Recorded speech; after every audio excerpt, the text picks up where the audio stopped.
flag of the United States of America and to the republic for which it stands, one nation, under God, indivisible, with liberty and justice for all. You want me to go announce to them that we're starting if anybody wants to come in? Now they can come if they Before want. we get started, before we do anything else, I would like just put a few moments of silence in memory of our fellow co-worker, Carol Altieri, who passed away this week. If we could please just have a few moments of silence in her honor and memory.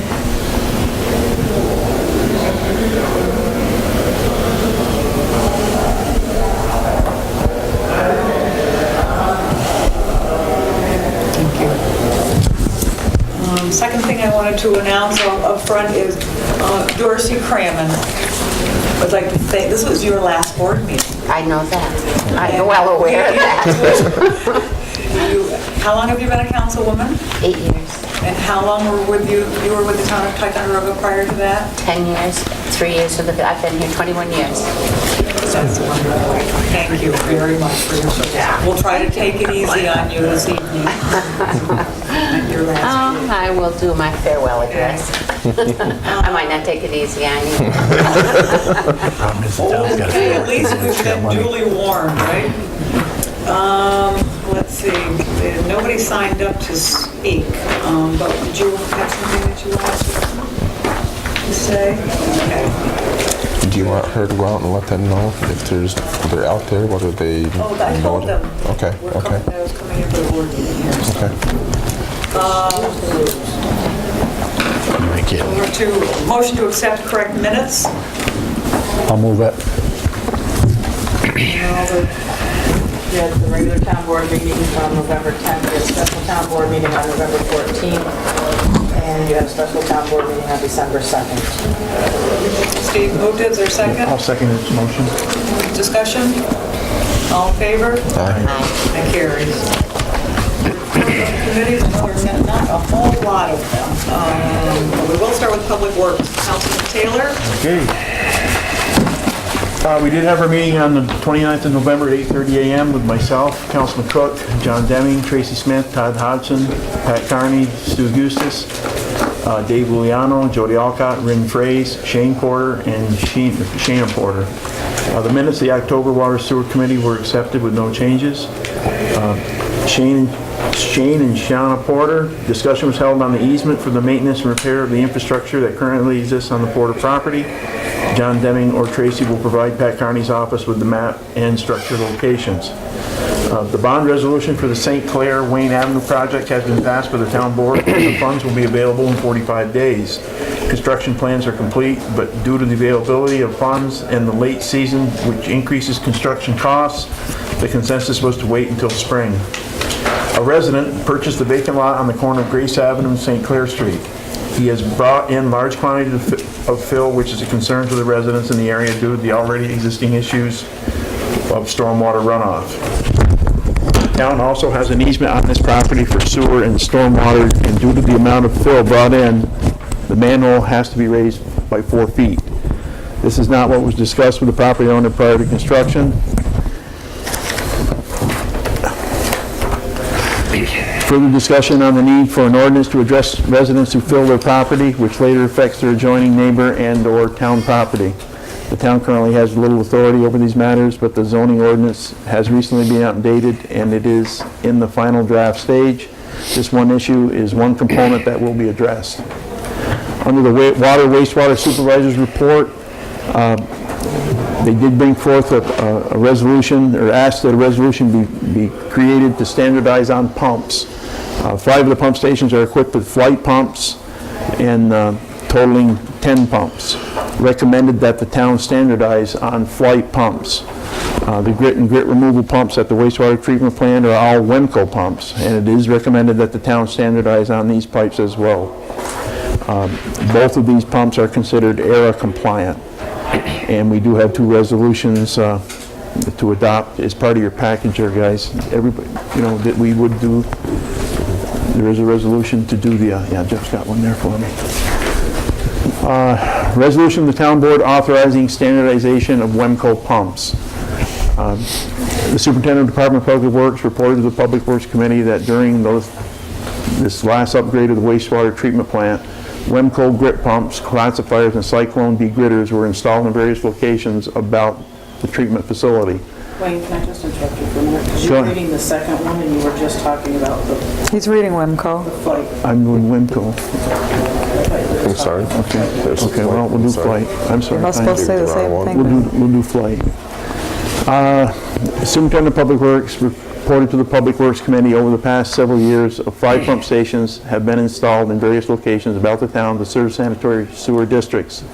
In each of these stations house 2 flight pumps, 2 flight isolation valve, check valves, and numerous flight pumps serve the wastewater treatment facility. And the flight pumps have proven to be very reliable. They are interchangeable, parts are available on short notice, and Flight has a mobile service technician available around the clock and a service center located in central New York State, which is a real benefit when staff are not available or do not have the parts to make pump repairs at a pump station. The superintendent feels strongly that standardizing flight pumps to be purchased for our sanitary pump stations and treatment plant to flight pumps will allow the town to maintain fewer pumps in storage for emergency and non-emergency repairs, to have fewer replacement parts on hand that they can be used to repair all the pumps, to have personnel with a high level of efficiency, so on and so forth. Okay. It's pretty standard language. I would move that we pass a resolution allowing the wastewater treatment crew to standardize on flight pumps. Motion on the floor. I'll second. A second for discussion. Any more discussion, Steve? Is that going to be as they go along? They have them here now, or the ones that are here now, and they will standardize on new installations as new equipment is put in. It'll Okay. be a flight. It'll be a flight all I pump. want. And they have them in IP, Steve. I brought that point up because IP uses flight pumps as well. So if we did get in a pinch, we could maybe help them or they help Yeah. us. You know. Okay. Okay, all in favor? Aye. That carries. Okay. Do you have to do another one for Wemco? And I have the same, it's identical resolution for WEMCO grit handling pumps and equipment. Resolution of the town board authorizing standardization of WEMCO pumps. And I would move that as well. I'll second. Motion on the floor, second by Councilman Cook. Discussion? All in favor? Aye. That carries. Thank you, Jim. Under the Meyer Street Water Sewer Project, the road work is nearing completion and is expected that paving will be done this week, no later than early next week. Concrete retaining will be poured tomorrow. Lateral connections will be made to the edge of the road. An extension has been granted to Risnick until December 9th due to the late start and difficulty of the project. The Water Sewer Committee recommends the town board approve an additional expenditure of up to $9,240. This includes $600 for reimbursable expenses and not to exceed an additional 120 hours for the construction inspector. And I would make that motion. Motion on the floor, I'll second it. second Councilman Cook. Discussion? All in favor? Aye. Carries. Okay. And we are within the contingency. We are within our, we are Within going the to be out funds of... that are Right. available. Isn't that nice? Isn't that nice? We managed, everything managed to stay within Yeah, 'cause the budget. They do need an additional 2 weeks, though. They come in and under on the rock. They estimated the rock to be higher, so we're less on the rock, so we're looking better, favorable to budget, so. Mike Parent will be asked to review the area prior to spring restoration to make recommendations for stormwater drainage. Under FEMA, Todd Hodgson, once a report is received from Ross Valve for the PRV pits, the application for a small project can be finalized. Under the wastewater small projects, Claymore Pump Station, Outfall 003, Alexandria Avenue Pump Station, wastewater treatment plant, and pump station emergency maintenance. Under water small projects, 2 breaks on the Chilson transmission main, the Route 74 pressure reducing valve pit, the Street Road pressure reducing valve pit, and the central water main breaks, the Street Road water main breaks, and evaluation of Gooseneck Pond and the transmission main. And then under considered a large project, it was submitted to FEMA, the Gooseneck Pond Dam and transmission main. And Dominic Fontana of the DEC will be assisting with the inspection of the damages to the dam at Gooseneck. Should groundwater source be found, the Gooseneck water system will not be abandoned by the town, but will be retained. Under the Claymore Sewer District, damages incurred at the pump station during Hurricane Irene are part of the FEMA small projects at a cost of $3,500, along with remediation costs to install larger pumps for $32,000. The feasibility study will be complete in January, at which time the residents will be contacted to meet with the town to discuss the current debt and replacement of the pump station. Under the DEC inspection, the wastewater treatment plant overall received a satisfactory rating from the DEC, though several items were addressed in the correspondence. They did recommend that we update the sewer ordinance, the operations and maintenance manual, as well as the wet weather operating plan. They did strongly recommend a composite sampler be obtained and dedicated to the outfall 002, which is in the works. Where's that? At the plant, the outfall. It's a sampler, it's a composite sampler that'll, takes a sample on a timed basis, and then you have get a sense of what it is overall. Submit in writing a plan and schedule for removing and/or replacing the combined sewer overflow on the Porter property. Strongly encouraged to pursue engineering and design for the replacement of the existing clarifiers. The speeds permit violation for non-compliance in staff. And then secondly, the wastewater treatment plant staff is required to consist of both a 3A and a 2A operator. And that is a late-breaking development in the sense that our plant has been recently rescored, and they assign a numerical score to the plant based on the processes and what's happening within the plant. And the fact that we just went through a phosphorus abatement situation, it changed it to a 3A plant, or it once again became a 3A plant. And then, like I said, they do require a 2A operator as well, which we do have a person in the works that we're working on training, and that has been blessed by the DEC, and we are just going to get that in writing. So we're covered with the training plan. Derek Fleury continues with his training, but has not met the hours required to take his test. And Derek Fleury is the operator we're training down there. He has a water license. He'll have both in the end. Yeah, he has 100 hours in. He has 100 hours in. So that's good. Needs 2. It's something that we're going to have to work at scheduling to get more time, more dedicated time down there, as opposed to working water and back and forth conversely. Copies of the full report were submitted to the town board, and Todd and Tracy will submit any required responses by the deadline dates. Under the water ordinance amendment, flow tests are being performed by businesses for insurance purposes without permission from the town, and again, creating breaks and causing water hammer, and so we do have to address that. These tests result in numerous unnecessary and expensive water breaks. The Water Sewer Committee recommends that the water ordinance be amended to state that flow tests are not permitted at any other time than once a year when the water department staff flushes the hydrants. Any entity wishing to perform a flow test at this time can do so under their supervision, and in the interim, letters will be sent to the businesses making them aware that flow tests cannot be conducted without the town's knowledge and approval. Under the engineer's report, Gooseneck Water System, AES is developing the report for the Department of Health, which is due December 31st. AES is assisting Essex County Planning with the Environmental Facilities Corporation hardship application. The Gooseneck project was the highest listing in the newly released IUP, which is an intended use plan, with 265 points, which will entitle us to a $2 million grant and then a zero interest loan on the balance of it, which is huge. It's going to help us do the project and still have affordable non-metered rates.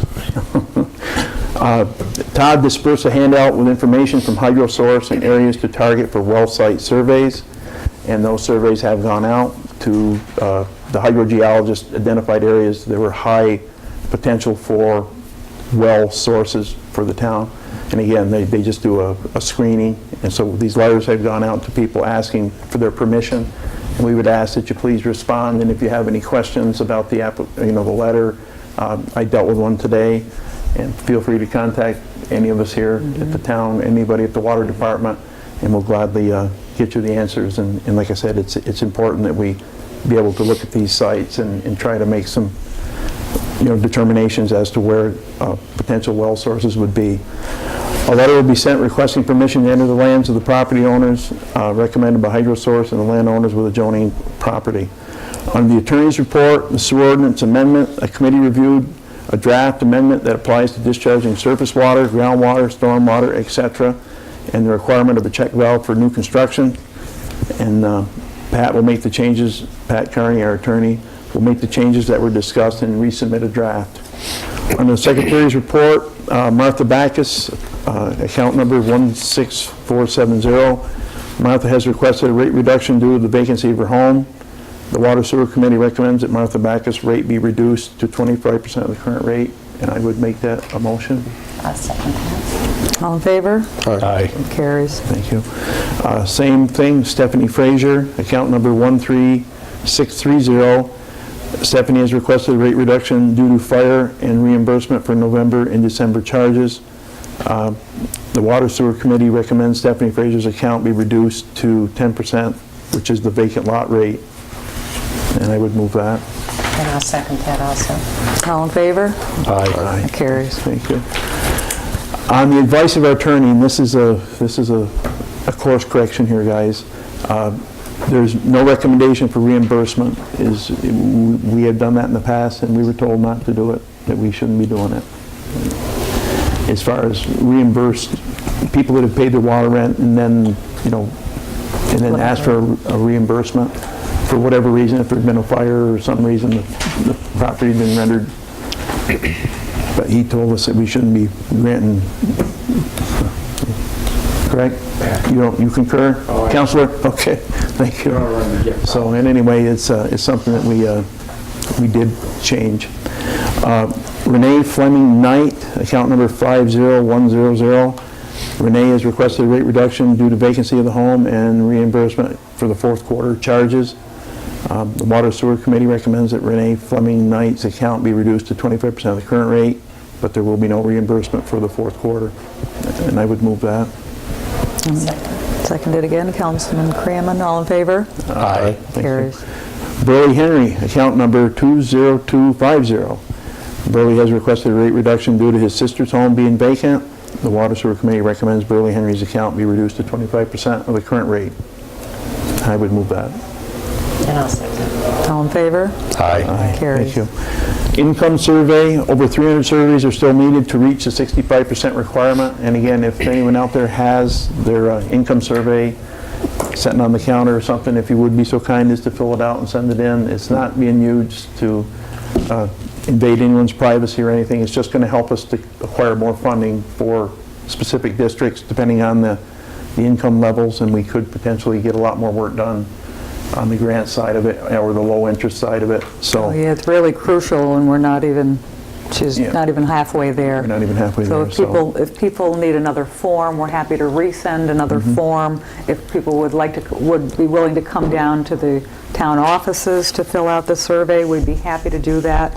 And also Sue is going to need help going around town. And she'll have to physically knock on doors now, about 300 to 350 doors to get some surveys to help us qualify for the low interest loans. Yeah, so we will. And that benefits everybody, Yeah. so. And again, it's not to invade your privacy, okay? It's just to try to get some information to help us. 974 Water District and Alexandria Avenue Water District surveys are complete. Sue Eustace will contact John McDonald to see if there's an interest within one of the school clubs or a senior project in assisting the town to complete this task, and we're working on that. Under the fuel cards, the town is investigating the use of fuel cards in lieu of operating its own fuel system due to the cost to update the current one. And the committee was in favor of this, but as of like a 6-month pilot program, the service will be bid and 24/7 access will be a requirement. The next meeting, the Water Sewer Committee, will be December 27th on Tuesday at 8:30 a.m. Very good, thank you. I'm going to skip down to anything for buildings and grounds. Just a moment. Oh, I did have one more comment on water and sewer. Our final ERA inspection of the plant will be December 13th at 12:30. We've got the information, got the notification from Charles DeFazio from EFC era requirements. Purpose of the on-site inspection is to review available documentation for the individual project and help guide the recipient to meet the numerous requirements that are part of the ERA GIGP grant funding.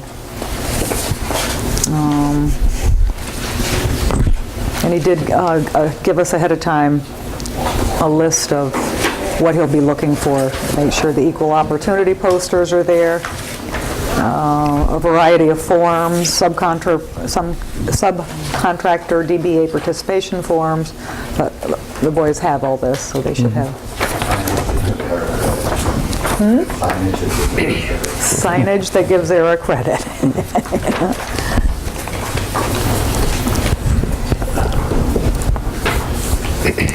So under the buildings and grounds, there was a pre-construction meeting for the second phase of the heating system at the Armory today at 1 o'clock. And then the Nathan Bull from AES, the contractor, I don't recall the name right offhand, whatever was there, representative, and myself. We went over the specifics of it. We're looking at beginning the remediation for the asbestos December 26th.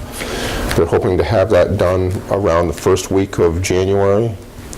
And the tentative plan is to go from the first week of January through the first week of February and replacing or putting the second system in and incorporating the first system into that, and hopefully having it done somewhere near the first week of February. Do you have a question? Yes. Is it, during the asbestos abatement, is it okay for the youth to still be upstairs? To be upstairs, but not to be downstairs, yes. It'll all be encompassed and stuff like that. Encapsulated, I guess. And that's about it. Very good. Thank you. Yeah, and I have to say, our Lee Pollock and Nymer Insurance Company really helped us tremendously with this. They were very responsive. As an insurance company, they were extremely responsive. Absolutely. Lee, I met Lee in Lake Placid at a government function and said, we need help with the financial end of it, and Lee took the ball and got everybody around the table and got that going. So they've really been helpful. Okay, parks, recreation, historic lands, monuments, beaches, and cemeteries. Had a meeting December 6th. Present were Joyce Cooper, Jerry Cooper, Ed Vosberg, Sharon Reynolds, Bill Dahlbeck, Councilman-elect Dave Iuliano, and myself. And guest John Bartlett. Committee members' comments. Sharon Reynolds. Sharon stated that she would be submitting a byway grant to fund further trail development. She stated that she would like to better develop an area of the trail which is not as user-friendly as the rest of the trail. Discussion as to possible remedies or suggestions regarding that idea were had. Sharon noted that a light at the Trestle Bridge project appears to have been shot out, possibly by a BB gun. This will be reported to the police department for follow-up, and which is being done right now. She also noted that a decorative streetlight in front of the Pride building was not working. She was advised to contact the police department as they are compiling a list to provide to National Grid for streetlights that are out. Sharon questioned who is actually responsible for the maintenance and upkeep of the parks, buildings, and other public areas. Discussion was had regarding this, and it was stated that the town is responsible for this. She requested who specifically to ask for to address issues, and it remained unanswered. While the beautification crew takes a large part of this responsibility, then again, so does the highway, as well as various volunteer entities. The general consensus was that this needs to be more clearly defined in the near future. In this regard, she asked again what was going to be done to the skate park warming hut, stating that something needs to be accomplished. This has been discussed for several months and little progress has been made, even though the board had previously requested it be repaired. Sharon again requested that obstruction be placed at each end of the trestle to avoid motorized traffic. Bill Dahlbeck would like to encumber monies left over the parks budget to address two specific issues. The the electrical services within the park, as well as the east end of the trail within Bicentennial Park to address flooding issues. Bill was asked a question regarding 2 bills submitted for electrical work done in and around Champlain Legacy Memorial. He stated that the bill for approximately $2,800 was from funds obtained for that area. He stated that another $500 was expended in anticipation of further development there. Bill stated that the Liberty Pole, which had previously been located in front of the Heritage Museum, will be restored by an individual who has volunteered to do so. When completed, he would like to see it placed within the park. Joyce Cooper discussed signage at the beach as needing updating for the upcoming season. John Bartlett stated that the Montcalm Street Partnership had gotten the Liberty Monument relit this year. This group would like to consider relighting the Bicentennial Falls in 2012 as a possible project. Discussion was had regarding past attempts to do this, noting both positive and negative comments regarding it. Suggestions were made as to how to develop this project and left with him. The next meeting will be January 3rd at 4:30. Jeff, I just need to Yes. bring something to you under the cemetery. At the last cemetery board meeting I attended, I explained to them that I would be no longer a town representative for the cemetery board. And they are short 1 member, and they have asked me to become a member of the cemetery board after the 1st of January, which I agreed to, so I need to be appointed to that. Okay. Then I think you need to do that. It is a town we would committee. probably do that on the organizational meeting, probably, I would think. Just to your attention. Great, yeah. Thank you. You're going to write it down and remember, remind us all. No, they just have to, the names have to be submitted by the February board meeting. Okay. The setting committees. Okay. It doesn't have to be on the organizational meeting. On the skate park warming hut that's still out there and damaged, I know we had an offer to volunteers to repair it. I'm sorry. The skateboard, the skating hut. We had an offer to have it. A volunteer came forward to offer to repair it. Charlie Eisenberg said that he and his guys would be willing to, so do you want to fix it? Do you want to knock it down? No, we don't want to knock it down. We offer him I the move courtesy courtesy of the floor to Charlie. Yes. Seconds, I'm sorry. Second. Aye. Aye. Thank you.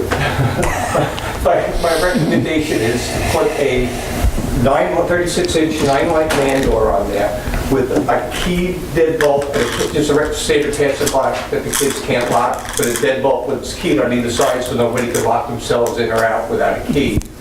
In the one opening, and in the other opening, put a large window in there so people can still see in.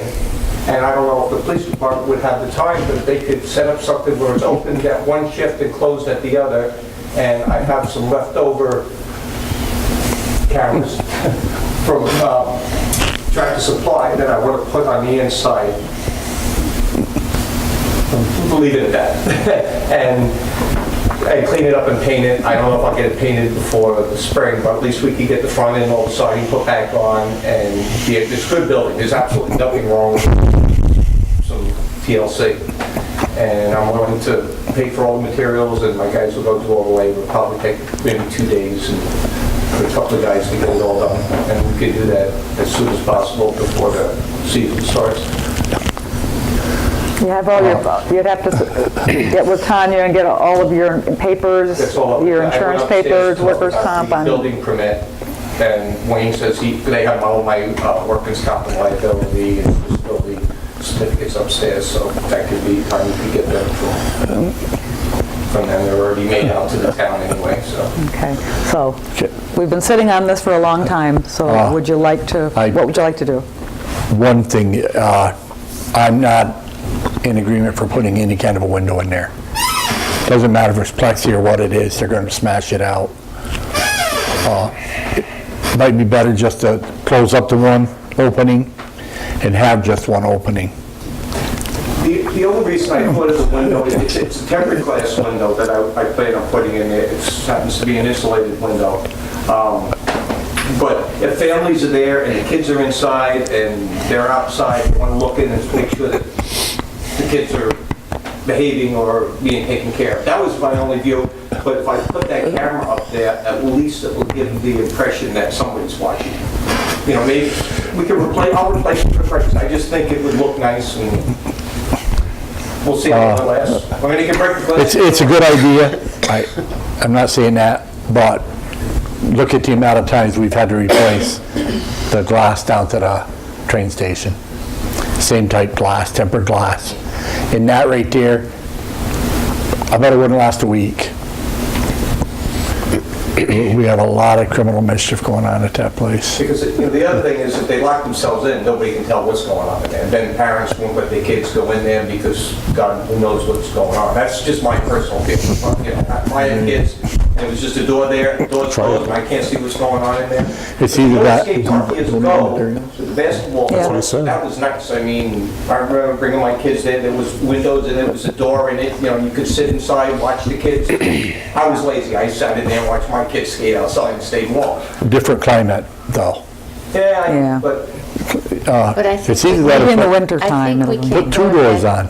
We cannot sit back and say, oh, we can't do it because they'll just ruin it. I hate that attitude. And I don't mean that personally No, to you, Steve, what, but I would rather see two barn doors put on, I think we so that you can open need them to up. look for the best, not look for the worst. And maybe they'll prove us wrong. Put glass in there. I'm worried about the liability. Knowing that particular building and area, I could go for two doors, no problem. So they can both the be doors I open. was putting in is a regular man door, 9-light man door is what I wanted to put in. Because you gotta have a dip. If that thing stays with, people can get in that from the bar or wherever at night, it's gonna be torn apart. My idea was that, like, I don't know who's taking care of the skate park or the police department at the end of their shift could lock it at 11 o'clock at night, because after 11 o'clock, I don't think really many families are down there skating. And the people that are skating after that, you know, they don't feel inside. I mean, it's supposedly for families. You guys tell me what you want. Well, you want to give him, the question was, do you want to give him permission to go ahead and do it, and then you can work with him as to... As long as he meets all the What you want. requirements that are needed by the town. And the only reason I said the barn style doors, because of the type building it is, you know, where you'd be able to swing both doors open. You put a padlock on at night, and you're gone, you know? And it gets a lot of use in the wintertime with the families and the skaters right through the evening. That's where Hate to- it could be opened in the morning and locked up at night.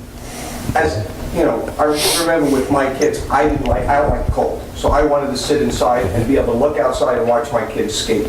And that's, years ago, that's how it used to be in the other area. It was great. You know, I think of, again, like Darcy said, if we take that attitude, well, we're not gonna do it because they're gonna break it, it's pretty stupid. And I mean, Well- it could look nice. I'm not saying not do it, but I'm just saying You might have to do it frequently. do it, yeah, with a window, but where if you could put in two swinging doors is the barn, you know what I'm talking Oh, about. yeah, absolutely. Then But then you can't with get that, cold. You know, the parent, I want something, I personally think the parents should have some place to get out of the cold, sit back, watch their kids skate. I think it would be used more if they could stay warm. Because now, everybody lines up in their car, and you know that. They park in the cars, they sit there and watch their kids. Where if they could go inside, you know, and sit down and look out the window, it would be, I think, a little more comfortable. But even if you get out the window. I'm not the only one here, that's just my opinion. My- Okay. But I'm willing to do whatever you guys want. I think it's a viable option from what Charlie's saying, simply for the fact of getting out of the cold and stuff like that. I can absolutely believe me, I can understand what Steve's saying. But the thing is try it, see how it works. If it doesn't work, then we'll alter it where maybe it is more secure. It's not a big investment for you guys. Yeah. Thanks for the offer, Charlie. And that, so you, Go ahead and fix all it. right, so, yeah. If you, we can start it next week. You have leftover materials that Oh, yeah, that you're able to I'll take care of donate it. completely to? Yeah, Are we all set with that? Plus the town was 100%. We need a resolution authorizing that? I'll make a resolution. I'll second. Just so Discussion? long as it's stated that it's got to have all the proper paperwork on file at the time. Most of the town have probably paid Yep. Right? All in favor? Aye. Carries. Thank you, Charlie. Thank you, Tanya. Okay.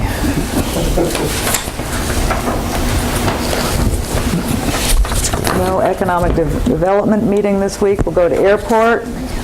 Councilman Whitford? I don't have a lot. The slip culvert's pretty well in place and set. I guess there's a few little things. Wasn't aware of it, knew that we had still filed for the grant. Deb advises me that we got it for the fuel tank. You're taking the wind out of my sail. That was in my supervisor's report. It's part of it. But it's going to be a good thing for the airport and the town, I believe, to have a fuel station there, especially if we're looking toward other developments in the area. And they can come and go from the airport. And we now have a secure airport. Yeah, that was $270,000. Yep. Thai Airport Fueling Station installation with enclosed self-service dispensing unit. Yep. They did, I did check up at the Lake Placid Airport. I talked to Terry Politi, he's the manager, and they sell avgas commercially. And last year, 12 months, they sold 55,000 gallons. But 70% of that went into their air taxis. They maintain a fleet of airplanes that they fly people around, and it was used, 70% of that would have been used by them, by their own. So you're probably looking at a net of... I'm looking at is, for the first few years, the funding roll over in the airport to build up a viable amount of money to cover expenses and things. And then after that, we can... How big a tank you're starting with? we can, basically it's 10,000. 10,000 gallons? Yep. Yep. We'll go through the process and see where we get. Is that already determined, 10,000 gallons, do you know, or is that Yes. just an idea? Well, or- we had to meet some certain regulations for the size of the airport and everything, and that was the specified amount that we should go. Shouldn't go much more than that. Taking into a lot of considerations, fuel that's in it, how long it's going to take to come, be taken out, new fuel put in, condensation problems, so they figured a 10,000 gallon tank would be the best way to go. It'll be done right. They did it right up there. They got a really nice setup up there, Lake Placid. Well, I've seen the plans. Yeah. It's going to be done well. Yeah, Sorry about that. it's okay. Other than that, we have a few little things we're working on up there. We've had some problems with the gate again, which happens every year, cold weather. It's just something that's going to happen. We have to keep working through it, that's all. But other than that, I don't have anything else to report on the airport. Okay, thank you very much. Highway and compact recycling. Okay, yeah, we had our meeting on the 29th of November at 1 o'clock with myself, John Deming, Mike Parent, Dave Uliano, Jeff Cook in attendance. And your guests wishing to speak, John Bartlett, Dick Holroyd, and Margaret Scuderi, approached the committee. John Bartlett had asked the committee to consider creating a town street that would connect Elk Drive and Carnegie Place. He also went on to ask why the period lighting was not working in that area.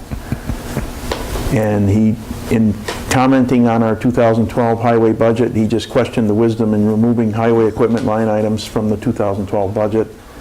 He stated that the town will have to pay for its equipment needs sooner or later, and felt that the truck should be ordered now, and as it wouldn't be delivered until April or May of 2012, and then consequently its first payment wouldn't be needed to be made till the end of the year. Asked about the creation of some off-street parking in the vicinity of the Pocket Park off Montcalm Street, and mentioned that if they were in possession of New York State grant money that would pay for this. And they did discuss that back and forth, and they guess there's not sufficient room to lay out the parking as they requested it be laid out in terms of where the spaces had to go and the required size. They went on to talk about the town potentially acquiring a piece of property down here on the easterly end of Montcalm Street, and then mentioned the fact that there are many streetlights out around the town. Dick Holroyd went on to comment on John's comments and felt that the proposed new town road would not be a benefit to the average town taxpayers, and feels that the taxpayers should have some say in whether or not this road is to be created. He also feels that each proposed grant application that the town applies for should be researched for down the road costs before the grant application goes in. He had seen somewhere on the Discovery Channel or one of those Nat Geo channel that there was a blacktop reprocessing machine that would cost about $2.5 million. And he feels he'd like the town to buy one of these, and feels that the town could use it to repair its own roads and then outsource the machine to other towns as a revenue generator. Margaret Scuderi, and she spoke of her observation that the former village streets were bare with water, standing water on them after the November 23rd storm, while her road, the Killicutt Mountain Road, had not been plowed at all. She suggested that the town analyze the services it provides to some but not all of its taxpayers, and they're referring to snow removal in the downtown, how, you know, for some commercial businesses, they plow their parking lots out into the street, then the town picks it up and takes it away. And she said that doesn't happen up in her neck of the woods, you know, that they have to, any snow they need moved, they have to pay to have it moved. So I said, it's a good point. I told her I'd bring it up here. Suggested that the town board members do not fully understand the cost of its various operating departments' routine work. Under the highway superintendent report, Mike Parent reported that the Charbonneau Road is open as of November 28th at a total cost of $53,000 for the repair. Again, this is all Hurricane Irene, Tropical Storm Irene damage. Currently, they're blacktopping all the water leaks and getting the roads buttoned up for the winter. Ticonderoga Point has been paved. He did go on to say that the northerly 500 feet needs another course of blacktop, and that will be redone next year. The Canfield Road is all done, with the only cleanup remaining. He did say that they moved shot rock from Canfield Road to the Charbonneau Road and spent roughly $250,000 on the project, with all costs being submitted to FEMA for reimbursement. They did scope out the installation of a culvert on the lower Bull Rock Road, a 6 by 10 by 24 foot culvert, and they will have to wait until spring. And they did, the lady at the woman's first name is Madeline, I didn't have her last name, of the U.S. Fish and Wildlife Service had indicated that they may well purchase the culvert for the town. It's going to be a box culvert. And Mike had met with the Catlins out there, and they have quasi-blessed the project as he's laid it out. So that's going to be ongoing in the spring. The repairs on Veterans Road are complete, and it involved repair of the footers under the existing bridge at a cost of $5,000. FEMA has given the town a 6-month extension. I shouldn't say that. The town, I think they've given a general 6-month extension on submission of work to be performed under the Hurricane Irene disaster declaration. During the storm on November 21st, the highway superintendent had to call in his crew at 12 midnight to prepare the trucks for snow removal. He only had 2 trucks ready, with 4 other trucks down for repairs. The highway superintendent intends to speak to the police about on-street vehicle parking issues, and the highway superintendent also will spoke of issues posed by contract garbage haulers leaving their bins on the sidewalks. The highway superintendent will consider pressing charges for snow removal contractors who move snow from private property onto the walks and/or roads. Acknowledge the request from the Jody Alcott of the Essex County IDA to install an additional stop sign at the Commerce Park housing the new Tractor Supply store. The highway superintendent announced that a drop-in sander for truck number 40 had been ordered from Viking Snow Products in the amount of $8,476. This purchase was to utilize a pre-existing credit in the amount of $8,500 and will include 2 extra chains. The sander is to be delivered as soon as possible.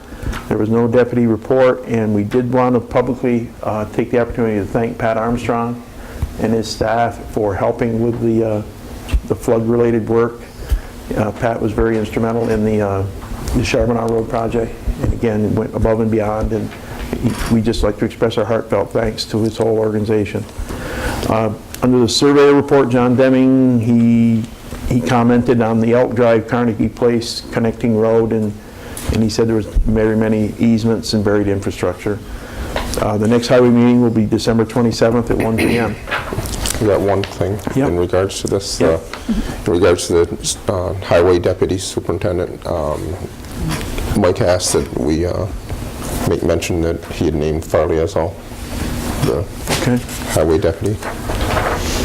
I wasn't at the meeting. What was this bulleted point during the storm that they had to call the crew in at midnight to prepare the trucks for snow removal? That's what he said.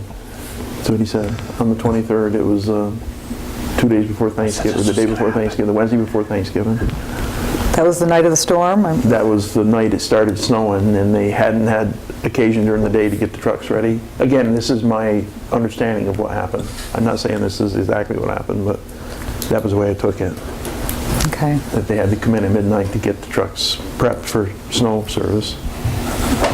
And he had 4 trucks down, he told me. And again, that kind of fed into what the lady was complaining about, her road not being plowed, and he was able to answer that. You know, this isn't a... Well, being that it is no form, John Deming's point should be taken very highly. I mean, I think we could ask the girls that run the finance office if we couldn't get this thing moving, as it will be 2012 before we would have to look toward any kind of payments, even if it came toward the end of the year. With Hurricane Irene, you mean the... Well, no, with the Talking about the new truck. because I've said this is going to happen. John Deming, John Bartlett. John Bartley, yes. John Because he's got some trucks up there that, if this winter gets rough, that's what we're going to see, 2 trucks running most of the winter. Yeah. And It was minor stuff. A hydraulic line, a chain was broke. I mean, it wasn't major league stuff. Oh, I know. But they still weren't able to hit the ground running when plowed with the storm, you know, which... but you wait to the big storms. We haven't had a big storm yet. But it's something we need to think about. But he's got to make it work. I mean, he's got to make his budget work. Like they're over $50,000 right now. I mean, the combined totals on the different line items. You know, I mean, what will we do? Move money around from the snow budget to cover, you know. Thankfully, we've had an easy winter so far, so. Yeah. Let's hope it stays that way. Yeah. Well, thank you. Thanks for taking the minutes and recording, and good job. I know that with the snow removal, every year I have to publish legal ad. If you would like to read that on camera, and then you can pass the resolution so I can publish it. Okay. Sorry. Notice is hereby given that the town of Ticonderoga will not be responsible for damages caused to vehicles parked in the right-of-way of the town. And further notice is hereby given that all individuals plowing snow must remove all snow deposited by them from sidewalks and roadways. As stated in local ordinance dated December 8, 2005, all night parking during the period from November 1 and ending April 1 of each year from the hours of 1 a.m. to 6 a.m. is prohibited. Motor vehicles found parked in violation will be subject to a fine. Dated December 8, 2011, Michael Parent, Highway Superintendent. Would you move that I can publish that? I would move that you publish that in the paper. I'll second. Councilman Whitford. Any more discussion? All in favor? Aye. Motion carries. And one other question we had at the highway meeting, was there ever a resolution adopted acknowledging the asset report for the 2011? No. Okay, now, as far as that making the minutes, because that is a requirement under highway law, It is. so do you have a copy of that, or I can email it to you? You have it? Okay. But I would move that we accept the asset list submitted by the highway superintendent for 2011 and admit it to the record. I'll second that. Second, all in favor? Any more Aye. discussion? All in favor? Aye. We Carries. also have been asked by, on recommendation of my parent, Highway Superintendent, to approve and appoint his recommendation for Farley as the Deputy Highway Superintendent, retroactive of 11/16. I don't know if we have, do we have to approve that, or do we have to just acknowledge And it? it's done at every organizational meeting.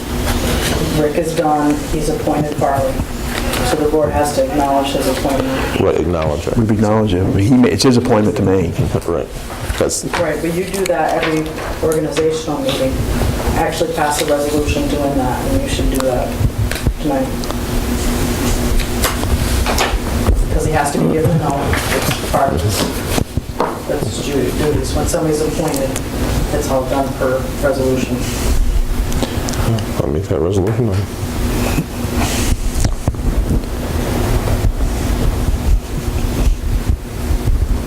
Anyone wants a second? I'll second it.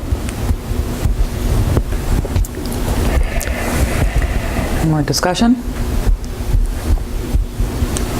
All in favor? Aye. That carries. Yeah. Yeah.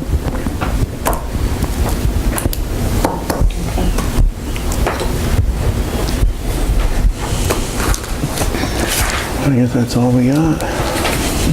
All right, thank you. Yep. On to Human Services, Youth and Seniors, Councilwoman Crammond. Thank you. The seniors, in the month of November, the senior bus traveled an average of 93 miles a day with 14 daily riders. During this period, the bus did not run 4 days, one because of the pre-Thanksgiving snowstorm, and then there were 3 holiday days in there also. The seniors have settled well into their new home at the community center, but still look forward to getting back to the Armory. Number 1 boiler at the Armory has been installed and the building is quite comfortable. The seniors have been informed that they can probably get back there in January, and weather permitting, that is probably what will happen.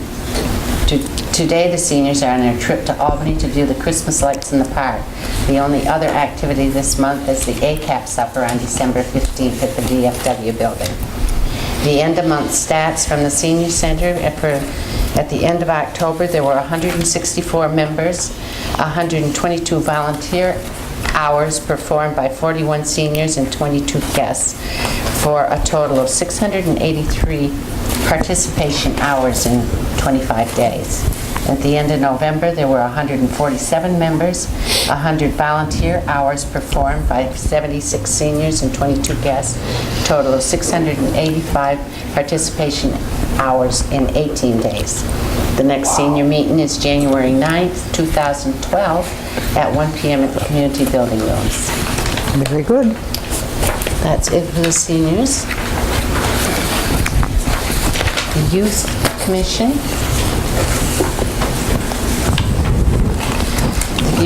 Youth Commission met December 5th. Present was Director Marge Holbert, Councilman Jeff Cook, Councilman-elect Dave Giuliano, Susan Montville, Scott Montville, Town Clerk Tanya Thompson, Trish Stonish, Lynn Sawyer, and myself. Others was Ed Vosberg. Mr. Vosberg requested the use of the Armory on Tuesday and Thursday evenings, 6 to 8 p.m., and Saturday afternoon for a girls' sports clinic. This would be for girls 10 and 11 years old. The older girls would act as mentors to help out with the clinic.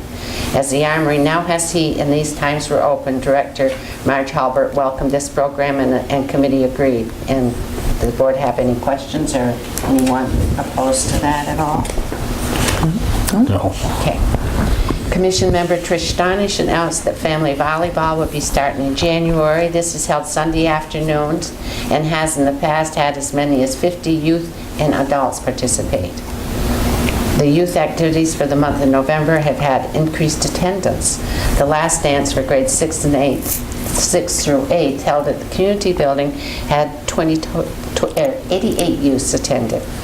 The after-school programs serve as 366 youth in 18 days in November. The youth have requested that 2 dances a month be offered instead of 1. And Marge requests permission from the board to try this if her budget allows. Anybody? I would have no problem with it. She takes in, she has She has two different youth, well, age limits. There's one for the, I think it's age 8 through high school. Okay. And then the smaller one, 6, But yes. she takes in revenue too on snacks and things, and Yes, other things, yes. so. It goes back into her budget, right? That's right. It's brought here and it's put back in the budget. I mean, she can work within her budget. I have no problem with it at all. Discussion was held on some activities for January and February 2012 that include a lock-in for February 20th. Volunteer chaperones would be used and Marge would be in attendance as well. There was a behavioral incident at a youth activity, but Marge has handled it and it's all been resolved. Friday, the 9th, is the holiday. That's tomorrow night is the holiday hayride. This is free to the public. It starts at the Armory at 6 p.m. Hot chocolate and cookies provided. February 16th is there's a cute printout here for that too. February 16th is the holiday cookie making and decorating and a Christmas movie for grades 1 through 7. Hours 6 p.m. to 8 p.m. Popcorn and beverages provided. At present, the big screen TV is used to show movies, and Dave Uliano has offered the use of a projector and screen. This was welcomed and will be tried out. Commission members report. 3 members of the Pie Youth Commission, Scott and Sue Montville and Pam Mosier, attended a county youth meeting and came back with many ideas. The county reported, which we all know, that there was no money and they are requesting shared services in communities with the youth. A long discussion was held on plans to form a booster club to mainly support the youth. A lot of questions were asked. The town needs to know if this is something we need to discuss with our lawyer, or do we need to go to audit and control for guidance with rules and regulations. And in my mail tonight, so I haven't really had a chance to see this, was a presentation from some of the members that are interested in this Youth Booster Club. And I guess this is something we need to discuss. And I don't know if it is something we need to run through you, Matt, or if we need to. Was down here looking things up. You did. Oh, you did give him a That's copy. certainly Thank down you. here. Thank you. The mission statement. I will read this, okay, for everyone. The mission statement for Youth Booster Club is to increase the community awareness of positive aspects that develop the student athlete into a whole person, to promote more interest in the Ticonderoga Youth Commission, to provide financial subsidies beyond the budget to improve the Ticonderoga Youth Commission programs, to assist any youth organization with proper adult volunteer training, CPR, AED, and first aid training, and in the development and safety of students and athletes. That's their mission statement. Is this going to be a town organization or a separate organization? Separate from the town. Hop in here when you were there too. What it is it's a group of parents that want to basically form their own group to help support funding, where the funding has been cut. The town can accept gifts. What we can't do is go solicit them ourselves. We have that. Exactly. Well, the private entity of the Booster Club themselves Yeah. can. Now, a couple They of can't these, say they're doing it on behalf of the town. Certainly. Right. They can say they're doing it to support the youth. Yes. and town Programs. Right. You just can't use the legitimacy of the town board. Yes. That they're doing it for the town. Now, a couple of the parents, or at least there's 3 members of the Youth Commission that I think would be part of this Booster Club as separated from the Youth Commission. Is that a conflict? So that's me again? Okay, there's at least 3 of the Youth parents Commission members. that are Youth Commission members, but I think they also want to be part of That would this be fine. Booster Club. As long That's as they not. kept them separate and they Yes. weren't, I'm here on behalf of the Intermingling, commission. right. Yeah. A couple of thoughts, not to be the lawyer's side. Obviously, we've all seen the news lately and things going on with kids and things like that. There's potential liability exposure. So the group it being an informal organization isn't the best idea. And it's easy for the lawyer to say that. I'm thinking in terms of a not-for-profit. You know, if they want to do something, there's cost in that. And, you know, basically my thought is, doing this, they should have kind of a little business plan. Not anything crazy, but to find out, okay, potentially what would insurance cost us? Because I'm thinking if somebody got hurt on an outing or something that was funded by this organization, the town has insurance. This organization would not. And the town's insurance isn't going to cover them. So, you know, not to put the cold water on the party, but, you know, those little things should be looked into. This has been a free advice there. They mentioned something about, as opposed, and whether this could be done, I don't know, as opposed to being a 501c3. Yes. As opposed to doing that, as apparently they have information from somebody in the county that they may be able to go through a trust of some kind and contribute to a trust as a group, and then have that trust provide funds to the town for that. That's not a bad idea. Those are all good ideas that should be explored, but ultimately, whoever is going to be governing and doling out those funds is going to want to have some kind of coverage. So if it's going to be a committee on their side that votes on, okay, we're going to use it to support dances or outings or skiing or whatever, you know, different events and things that are going to go on, that decision right there is unfortunately in New York going to carry a little bit of liability with it. It's just a reality. And like I said, the commission on the town side covered by town's insurance. It's not the case with a volunteer booster club. So they should just look at that. And it may not be prohibitive. You know, they might be able to get an insurance product and may not need to form an entity, but they should just explore those things as they kick this off. Another option is to find an existing not-for-profit Yeah, to partner with. Partner with and sponsor it and cover them for liability purposes. Yeah. Local development corporation or something. I'm not kidding. That's an option. Okay. That's a very good comment. Yeah. So yes, in concept it's doable, and they could gift funds and the town could accept them. They just can't tie themselves to the town to solicit those funds. Thanks, Mayor. I'll continue with my presentation here. At present, the Ohio Youth Commission has members that are very involved and dedicated parents also. They have many ideas and are anxious to get going. We as a town need to jump on this wagon now and show all the support and interest to back them. This was my last Youth Commission meeting as a town councilwoman. At the end of the meeting, I was presented with a lovely Christmas centerpiece by Town Clerk Tanya Thompson. I thank the Commission for this gift and am humbled by their appreciation. My best to you all in the years ahead. Good luck with all your wonderful plans. Next Youth Commission meeting is January 2nd, 2012. And that's my last youth. Well done.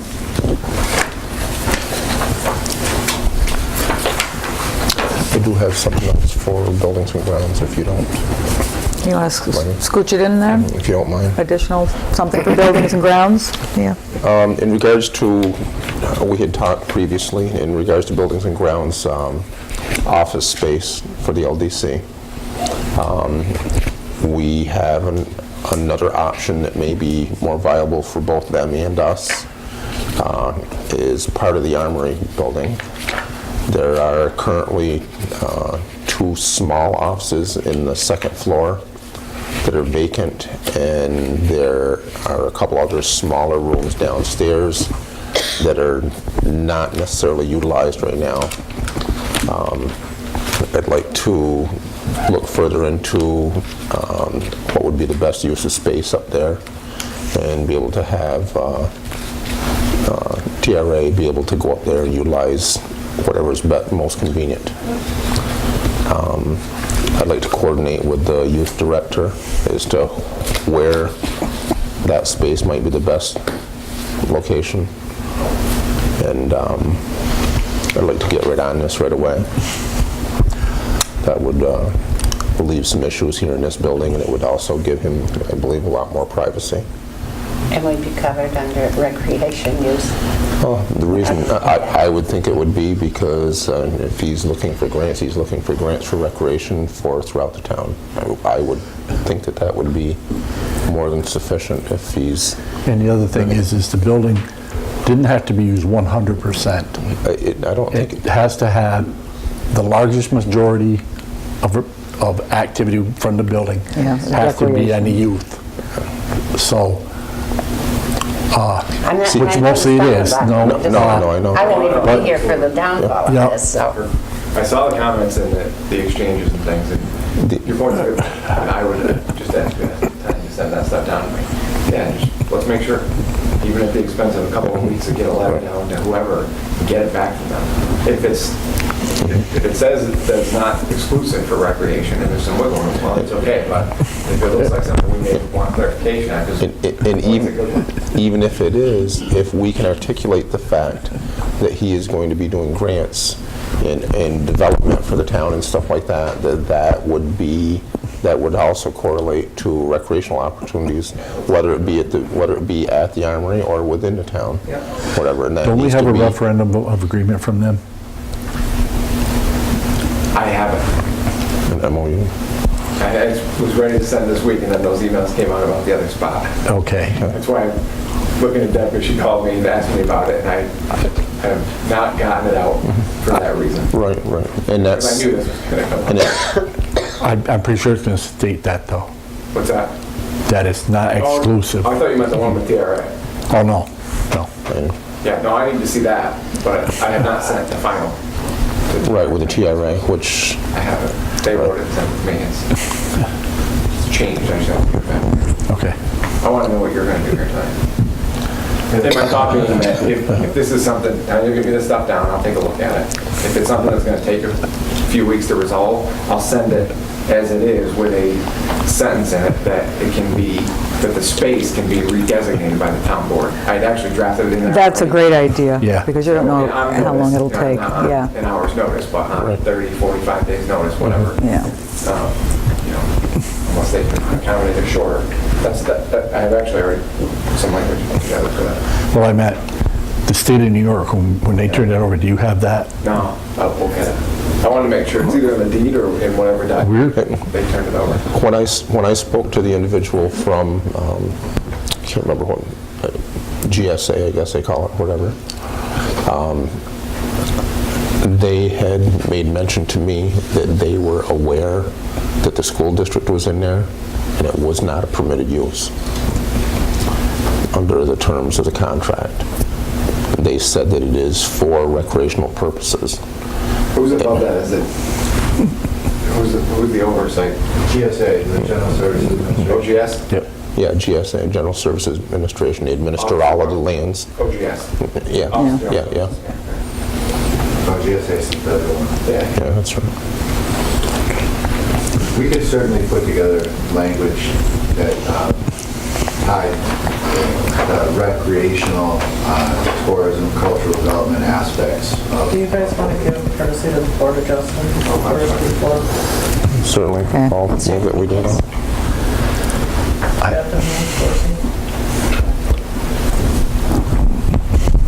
Go ahead. Sorry. I was just saying, Matt, if we needed to put together language to justify, a use in a certain category, I think we could certainly put language together that would make that case. Yeah, the difficulty is, because I'm defending one in another municipality, is if you violate them, there's potential personal liability. That's the issue. Wow. You just don't. Wow. They will point that right at you. They are another one. They work back. The state is coming after the board members that knowingly violated the terms of the condition of the agreement. Not doing it to scare you, I'm just saying that. Yeah, okay.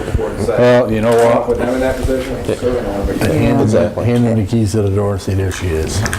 And then my next thought is, how do we, procedurally, could you help us go through a legislative request changing the use? Or is that, can we just simply write a letter and at least guide and direct? The docs are now, I'll make a couple calls. I know somebody. I think it's a shot in the dark to get a change of use, but any change would have to be done legislatively. It's not like you're trying to go out and race it to a private business. Right. Exactly. Trying to make use of the general area of the whole armory. And the whole point in this specific case is it does have the potential for the intended purpose. It's for recreational purposes, for promoting recreation as opposed to just there, potentially within the town. How tight is the language, Matt? Do you have the agreement? It's in the clerk's office, the contract. Okay. Well, I think just one other thing I really am excited about that location is the potential to work with the youth and get the youth involved in community and economic development. A lot of studies show, and a lot of my past experience show that when you get, especially teenagers, involved with planning and economic development in the future of their community, they tend to have more ties to the community and tend to come back and have a greater stake in its future. So I think that location is providing a real opportunity to engage some of the youth in the community and economic development programs that we'll be putting together. Great. Okay, anything else with that? So, thank you. You're welcome. We'll move right on to public safety. Councilman Whitford? Well, we, as I said, didn't have a meeting in November because of the holidays and everything. We did have a committee meeting December 1st. It's the Police Relocation Committee. What we were doing is discussing the circumstances as to the REIT, have authorized our attorney to contact and discuss the situation with the REIT in regards to the standing of the Rite Aid building, and other options were also discussed. And that's pretty much it. And I did call him the day after the meeting, like I said I would, and I have not heard Pete yet back. But I did call him the next day. Steve Lerner? That since I was a kid. Steve Lerner, is that who you call? No. Vanguard? Dan Reed. Okay. Yeah, the gentleman that was on the emails that I had. Okay. Okay, because you and I had calls from the Steve Vanguard. Steve Lerner. Steve Lerner of Vanguard, yeah. That's the leasing company? Yeah, this is the guy that actually documents and uses puts out the stuff. He said the person that had been interested in renting or acquiring the business or the space had backed out, essentially is what he said to me on the phone, so.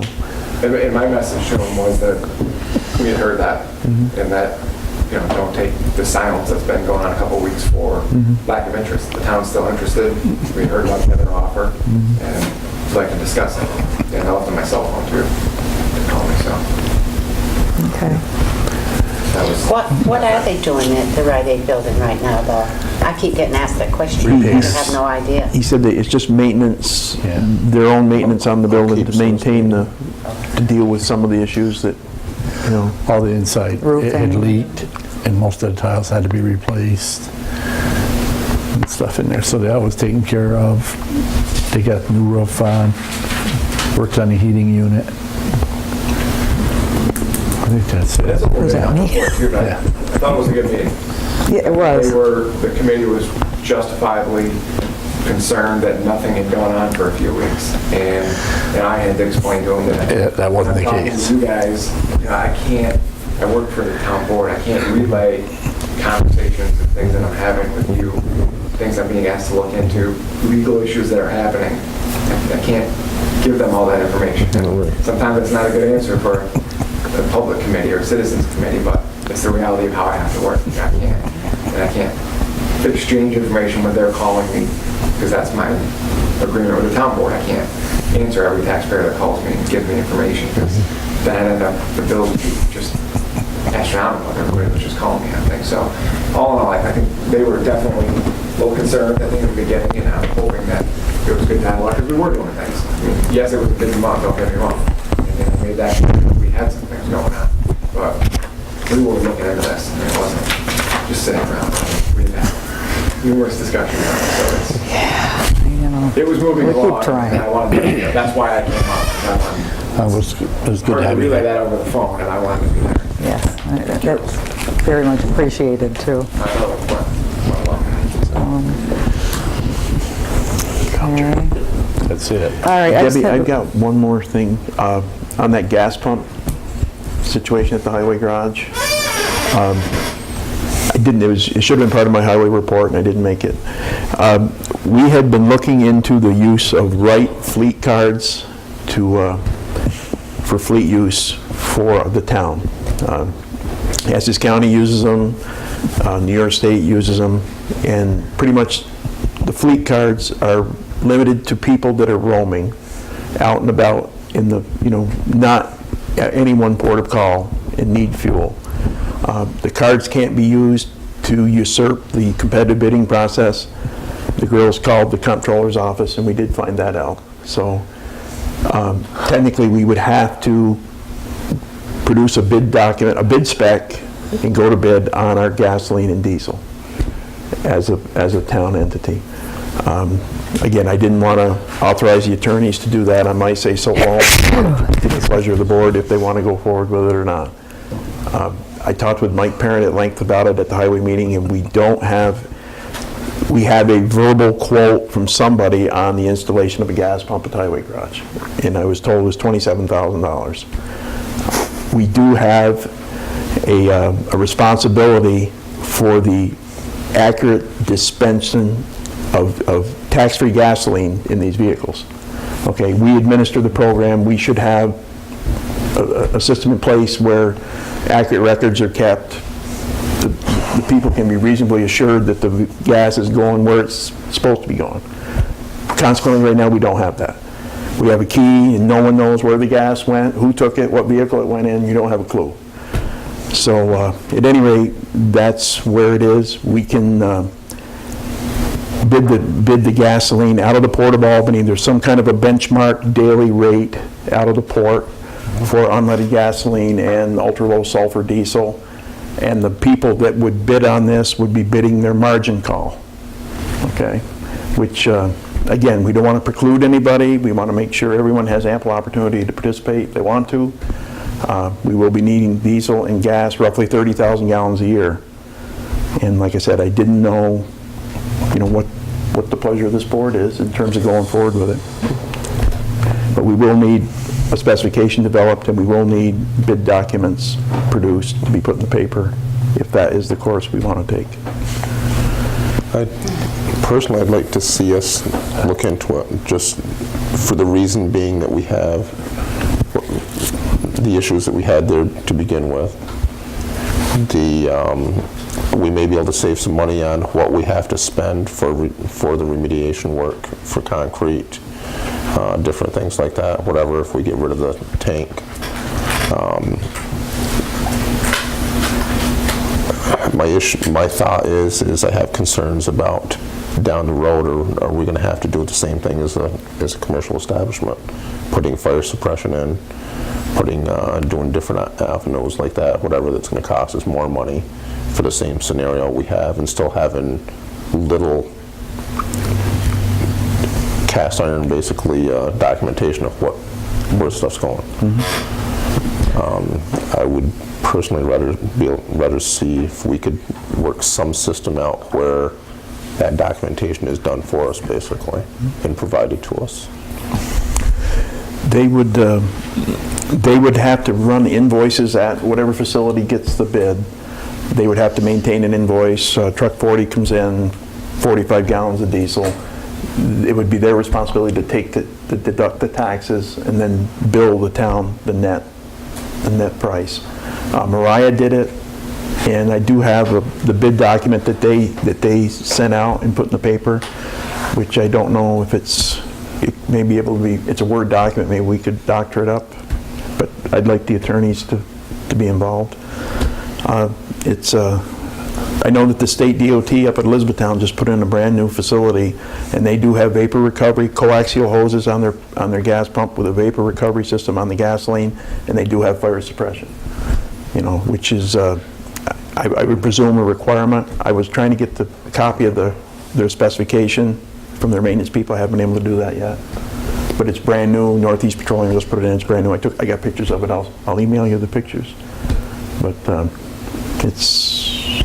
Should we have a conversation with the area service stations to see if they're would be able to procedurally help with the invoicing and the... Well, I mean, this is all the stuff that would be Part of the RFP. part of the RFP. RFP, and they would pick up the bid document and just kind of spell it out, what we're looking for. Maybe nobody Or maybe nobody participate, respond. you know, Okay. and then we'll know what direction we'll take by default, you know. But it's,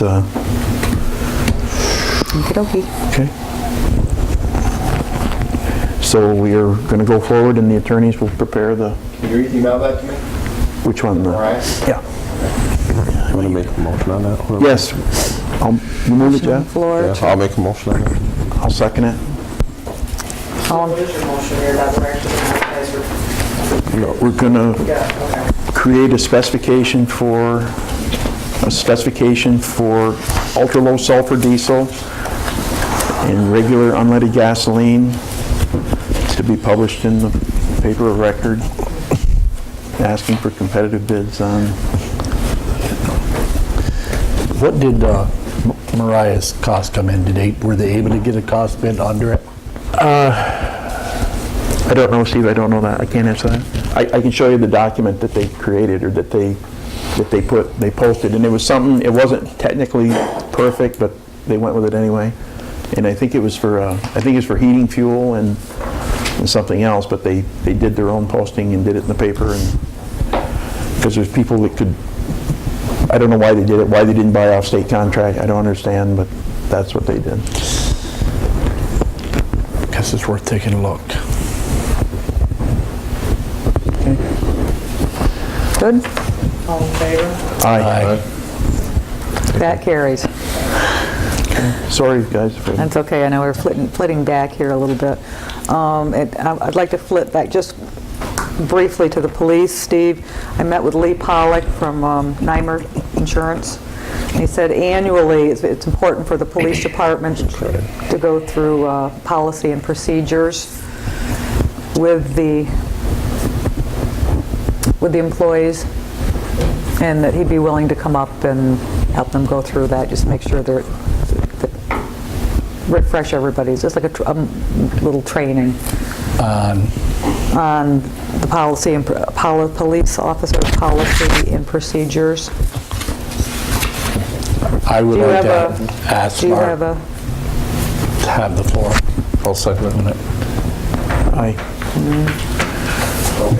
Normally, Mr. Pollock does come up and sit down with me as the administrator once a year, looking at our policies and procedures, our facilities, and everything. So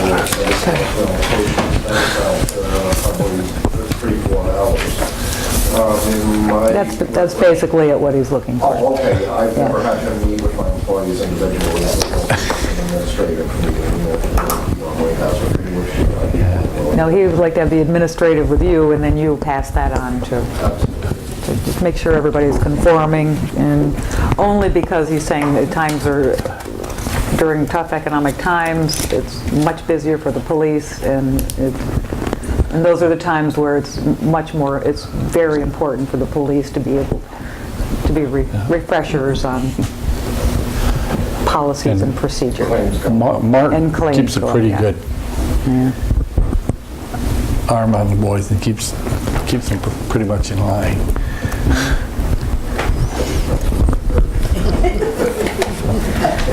Okay, nothing for library. I think we're going to go all the way to the back. Insurance, contract negotiation. Supervisor's update. Okay, I'll start with the good news. Governor Cuomo today announced that $785 million has been awarded through the Regional Economic Development Council's initiative, and continuing the governor's efforts to redesign the way state government works in order to drive economic growth and create jobs. There were 10 regions that were created in New York State. Each was a regional economic development council, and all 10 regions were vying for this $785 million. And the North Country region was named as one of the best plan awardees, and the region will receive $103.2 million. And that includes about 70 projects. from Plattsburgh to Hamilton County, like Bombardier.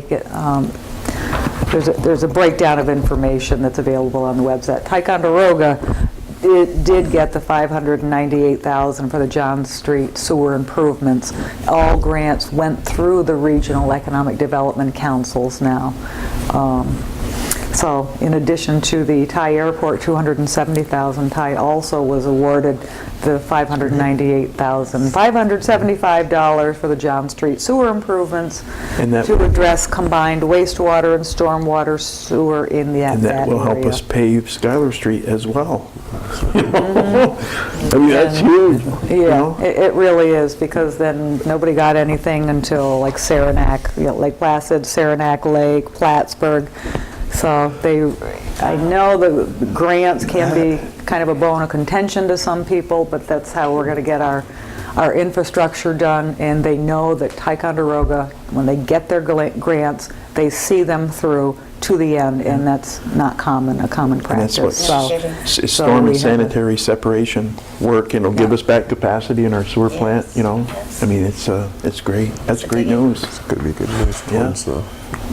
Yeah, toward that. 598, almost $600,000 just for Ticonderoga. Before the 270 were the, Fort Ticonderoga got $20,000 also, planning grant for their wall structural issues. So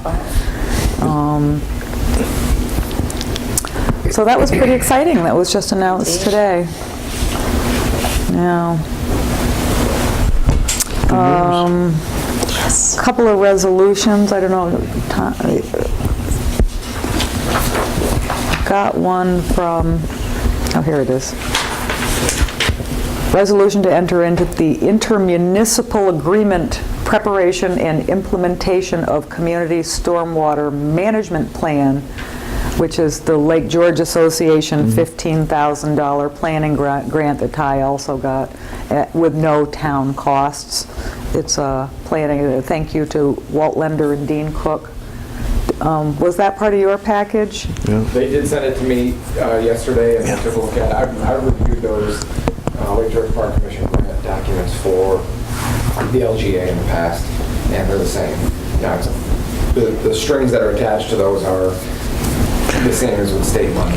They're prevailing wage jobs. They're not private money, so you got to comply with non-discrimination and those various things. So there wasn't anything different in those documents that I have seen. Yeah. And this will be used for planning. There is a plan, just to refresh your memories, from 2000. So some of the 15,000 will be used, or a lot of it will be used to upgrade that stormwater runoff management plan from 2000. And if there's some left over, it'll be used for physically work, like maybe minor ditching along some areas to redirect the flow of water. So anyway, I've got 2 copies of those. So anyway, I've got to put that on the floor. I'll offer that we accept the intermunicipal agreement for the preparation and implementation of community stormwater management plans between the Lake George Park Commission and the town of Ticonderoga. I'll second that. More discussion? All in favor? Aye. That carries. Do you have the actual resolution? Yeah, Walt gave these to me. Okay. Two copies. I want to sign them.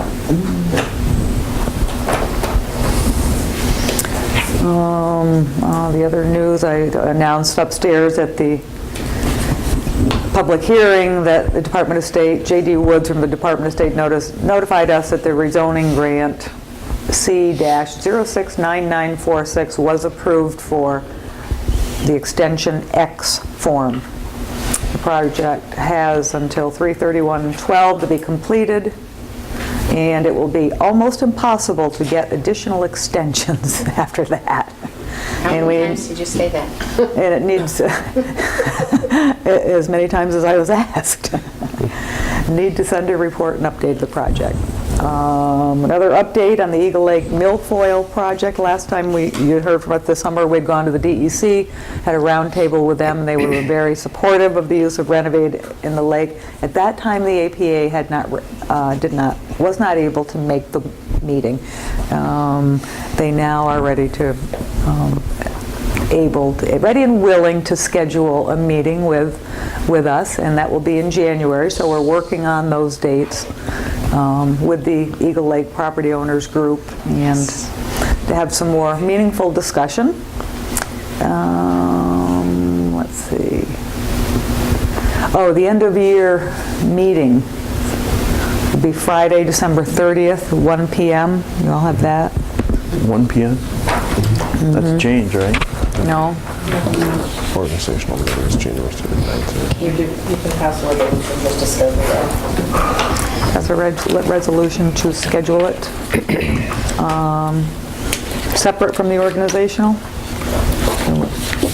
I have a question. I need to do a time change on the organizational, so. Well, that wasn't really set in place anyway, so Okay. we can do the resolution for the end of the year meeting scheduled for Friday, December 30th at 1 o'clock. Offer that on the floor. I'll second. All in favor? Aye. Carries. Organizational meeting, we're thinking at January 3rd at 9:30 in the morning, but both the county and the town offices are closed on that Monday. However, the county's organizational meeting is exactly the same time, January 3rd at 9:30 in the morning. So if we could have hours at 2 p.m., 2 in the afternoon, does that work for you? On the 3rd? I don't know if it's school day, and I wouldn't be available, and neither would Dave.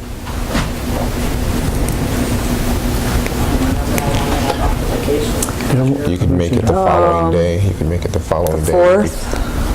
Make it the following day and make it between 8 and 2. Sometime between then. Between 8 and 2 is 2 the latest. How about 1 o'clock then? If you don't expect it's going to take more than an hour. All right, let's do it on the following day, Wednesday the 4th, 9:30.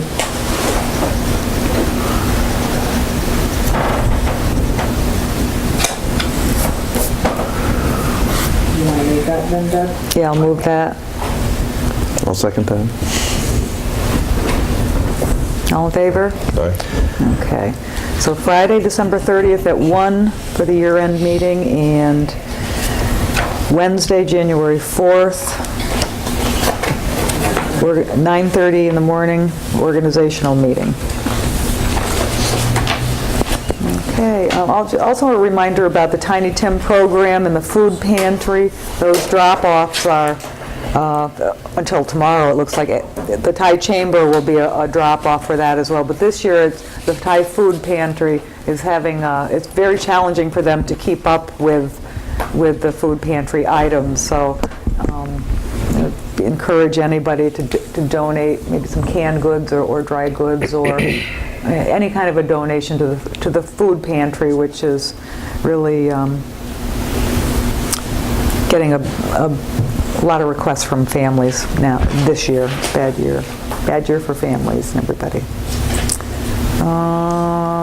Essex County, briefly, the budget is the hot topic and has been. The Budget Committee continues to work on it. The tax cap for the county, which is 2%, it's a variable, like ours here in Thai was 2.8 or something. The county's actual is 3.5. They do have the budget down to about 4%.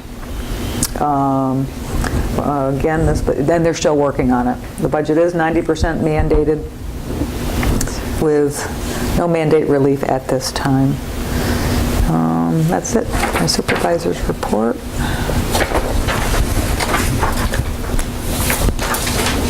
Move on to the report of the department heads. Budget Officer Carla. The first thing I have are the interfund advances as per General Municipal Law 9.A to be adopted for Abstract 12 of 2011. First one is from General to the Meyer Street Water Sewer Project, CD 15, $14,950.67, and those funds will be reimbursed with grants. The second is from General to the Capital Project Town Zoning Law MAP, H32, for $378. The funds will be reimbursed with grant funds. The third is from the General to the Capital Project Highway Garage, DEC, H37, for $94.50. The grants will be reimbursed The funds will be reimbursed with financing. The fourth one from general to capital project A, the ERA efficiency, energy efficiency, H38. The amount is $282.55, and the funds will be reimbursed with grant funds. So the third one's financing.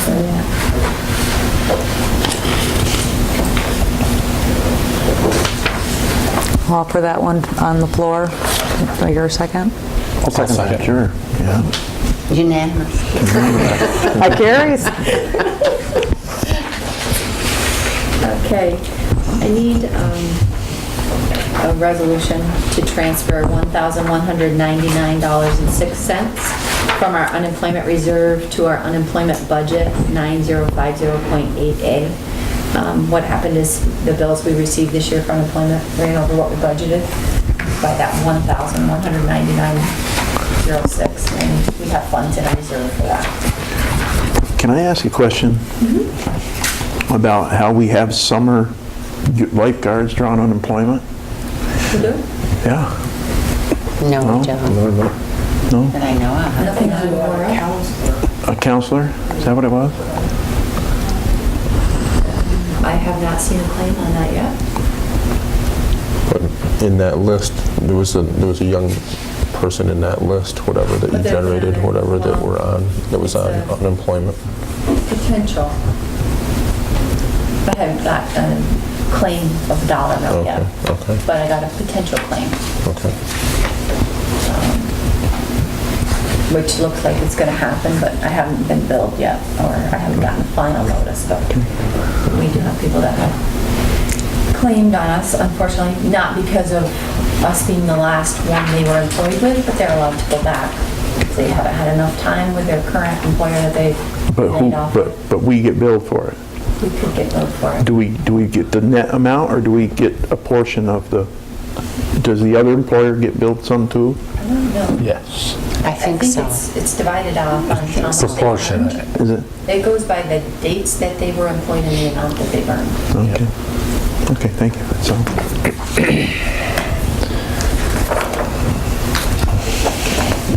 We've got I'll make that. a motion. Is there a second? Second. Second, Councilman Whitford, all in favor? Aye. That carries. The next one, I need a resolution to increase the gas and diesel account by 2772A revenue and increase the expense 5132.43A by $47,000. This was something new we did this year. We put the revenue for the gas and diesel in the general fund and then the expense in there. So we're purchasing the gas and diesel, and then we're billing it back out to the departments. So it's about $47,000 more than what we had put in the budget originally. But it washes each other out. We pay for it, and then we get the revenue back in. Got that on the table. I'll move it. Councilman Taylor, second. I'll second. Councilman Cook, all in favor? Aye. That carries. Now, we've got some donations that we've received throughout the year that I would like to have a resolution for. The first is we got a $500 donation from Stewart's to the summer program. I want to increase the revenue 2705A and increase the expenditure 7311.4A. The second is we got various donations for the youth soccer program, the amount $1,180. Increase the revenue 2770A and increase the expenditure 7310.4A. The third is a $500 donation from MK Marketing for the youth soccer program. Again, increase the 2770A revenue and increase the expenditure 7310.4A. The fourth is a $280 various donations for the youth biddy basketball program. So increase the 2770A revenue and increase the expenditure 7310.4A. The fifth is various donations towards the youth ski program. The amount is $6,897. So we'll increase the revenue 2770A and increase the expenditure 7310.4A. The sixth is we received a car seat grant for car seats for the police program in the amount of $3,999.74 to increase the 2770A revenue and increase the expenditure 3120.4A. And then the final is a police grant from Essex County Stop DWI in the amount of $4,898.50 to increase the revenue 2770A and increase the expenditure 3120.4A. Got that on the floor? I'll make that motion. Councilman Cook, second. Councilman Taylor, all in favor? Aye. These are generous donations. It was a nice donation to the ski program. I mean, they're all nice donations. And I do have one personnel issue I'd like to discuss in executive. Okay. Thank you, Carla. We'll go down the list this time. Legal counsel, Matt? A couple things to take care of. We have an easement on the table from Nancy Tucker and Michael Tucker for drainage. Natalie, sorry, what did I say?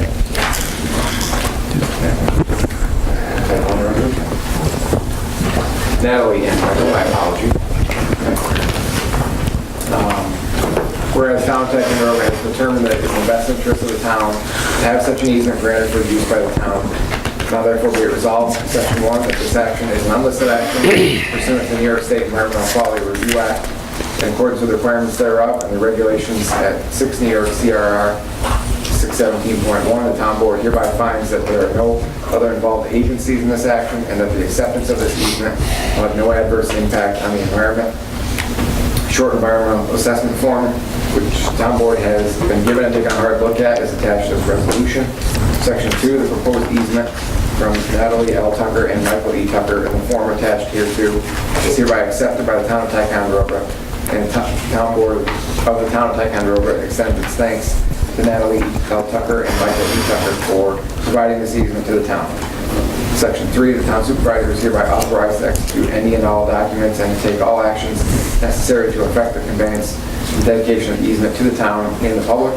And Section 4, this resolution shall take effect immediately. Okay, you want to offer that? I'll offer that resolution, absolutely. Okay, second. I'll second. Councilman Crammond. Discussion? All in favor? Aye. Carries. And a couple other resolutions on a sewer repair reserve fund and a water repair reserve fund. They mirror one another, so I'll read the one here for the water. Resolution establishing a water repair reserve fund for the town of Ticonderoga pursuant to Section 6D of the General Municipal Law.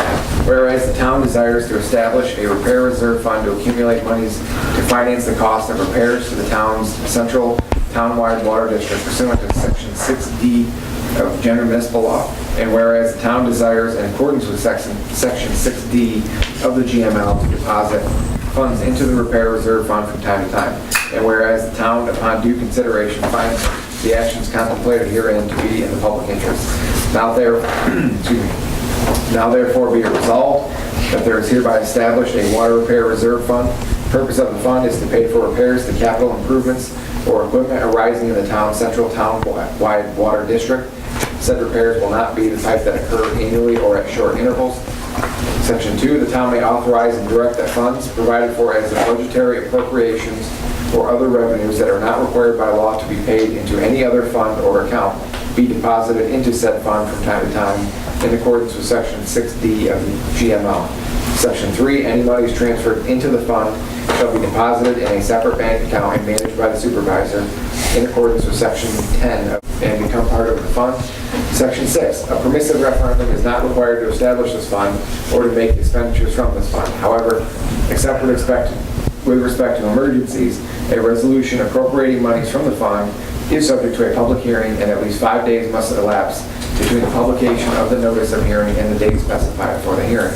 In the case of emergencies, monies in the fund may be expended without giving notice and without holding a public hearing.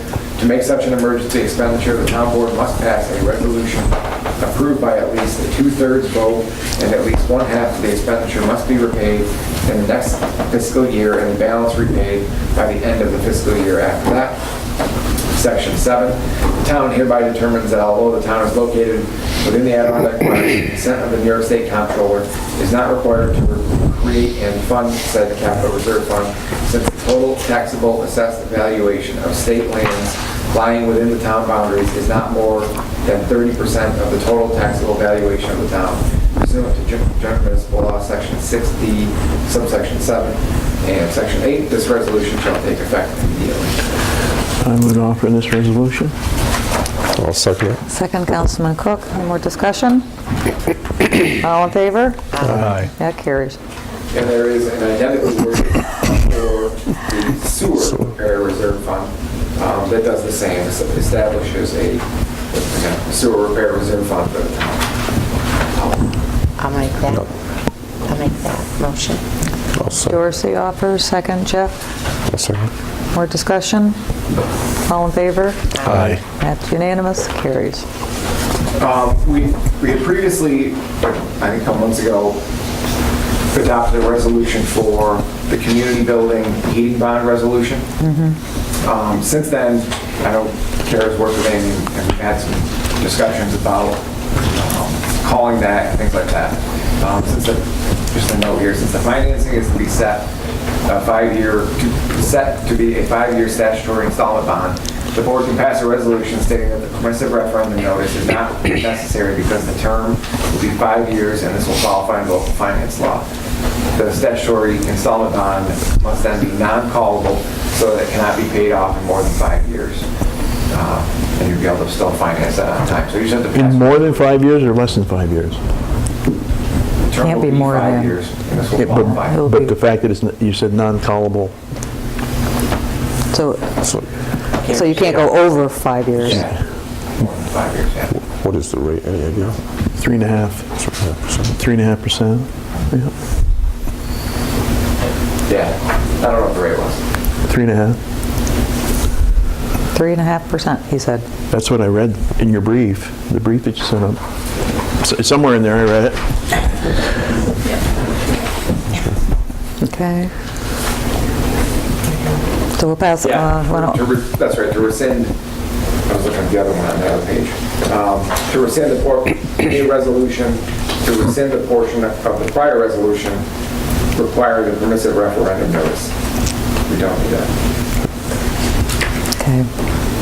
It's not going to be financed for more than 5 years. That was your question, right? Right. Therefore, you don't need permissive Yeah, referendum. it's not going to be financed for more than 5 years. That's right. I'll offer the resolution to rescind Those portions of the resolution. portions of the resolution. Is it callable, Matt, if interest rates were to go much lower? I mean, could we, you can't call it, so you're hooked for 3.5. Okay. Thank you. I'll second. All in favor? Aye. Carries. Okay. Those are a few resolutions. Just update on a couple of litigation matters, actually a couple in the last 2 days that have had some action. On the Hoffnagel matter, that was resolved back in the spring before Judge Meyer, and the property owner's attorney hasn't filed. I sent the documents to him shortly thereafter. Still hasn't filed. It's not been an issue for the town, so I haven't invested a lot of time in it. Because it's really to their benefit to get those documents filed. Doesn't matter to us. I received a letter today, actually saw it as I was heading up here, from the court to the other attorney asking what the status of that is, so I'll follow up with him. What is the basic resolution to that? What was the basic resolution to that? To that matter, they agreed not to have like permanent living quarters and things in it. I forget the exact wording, but it was along those lines. It addressed the basic concerns that Wayne had from the beginning. That's how we ended up. They've been doing a great deal of work at Have they? the place in the last week or two. Oh, really? Yeah. Okay. A lot of work. On the Morehouse matter, I've had discussions with the county attorney the last couple of days. Actually today, I talked to him. He said he was going to give you a ring. He did. Deb. And, again, we filed the answer, interposed the defense that, we certainly understand the predicament that they're in. And, it's not a situation that the town board created or that the Board of Assessment Review created. As far as, they met with the assessor, the stipulation needed to be filed. And I talked to Dan today, he's of similar opinion, and I communicated to the court that if there's a legal resolution, the board supported it. And that was in the papers too. So I also asked the conference with the court. Hopefully the court will get back to us in the next week or so, and we can get a quick conference and see how it's going to be resolved. But What do they have as a possible remedy? I mean, what, they've already used the roll to levy the school tax, so they can't throw the roll out. Right.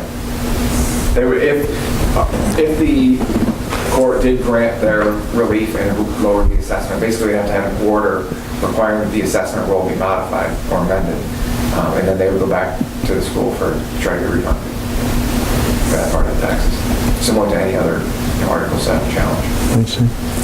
Yeah. But again, it's not, not even the town board created. Again, it's not that we don't feel for them. They came in and met some, came in and met little Star Wars and things like that. R2-D2? So I'll update further in January. Okay. Anything else? That's about it for now. All right. Okay, nothing from Highway, Town Clerk, Tanya? No. No? There was, I don't remember what it was. Chief Johns, anything? Just real quick, is it possible to make an amendment to the legal notice on winter stuff that we're going to put in the paper, just to include, it mentioned vehicles may be ticketed. The local law does give us the authority to tow any vehicles that are illegally parked also. Exactly. We include that in there too, as adequate warning. Again, this is the same thing that's been posted for the last 5, 6, 7 years. Just let them know, we told a few cars last year, like they put out there that, at their own expense, so it's possible to. Yeah.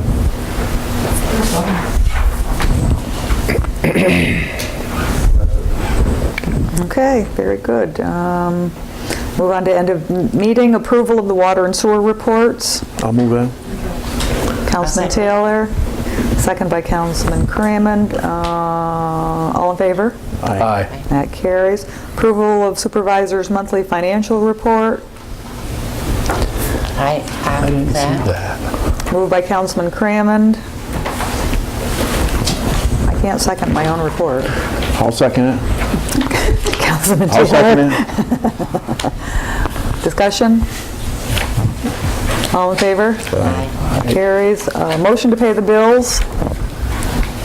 We're going to put the motion on the floor. I'll move it.